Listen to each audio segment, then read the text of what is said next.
All right, after a week hiatus, we're back with Range Talk here at Elkins Lake with head professional Cord Roberson. We see Robert Pate putting some work in, grinding. We're going to give him a chat.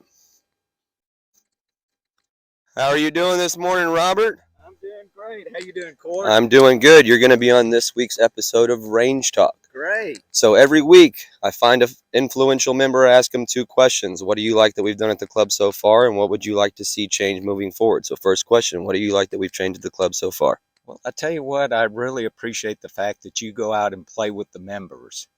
I think that's a nice touch.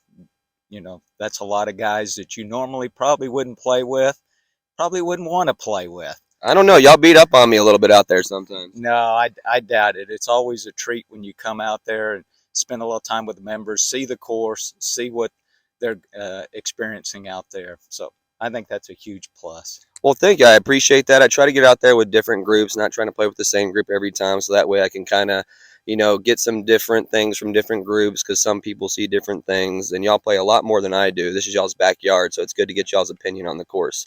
So if there was anything you would want to see changed or maybe improved moving forward, what would that be?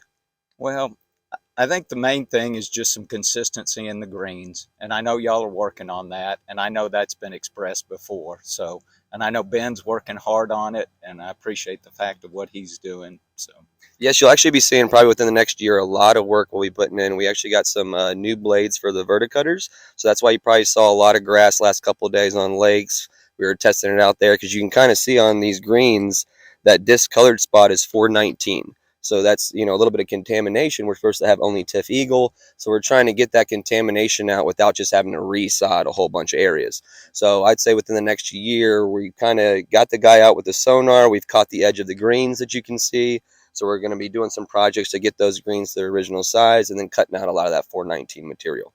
that's great. And I appreciate what you're doing. I also appreciate the golf shop. I think the golf shop, you made some strides there, both with your staff and with just the layout and the selection in the pro shop. I appreciate that. No, I appreciate that as well. And like you said, we've got some new stuff in the golf shop. I'll actually be putting out some Ryder Cup stuff here on Tuesday. Plenty of time for everybody to get their gear in and support Team USA. See if we can get the win out this time. It'd be a nice change, wouldn't it? Yes, it would.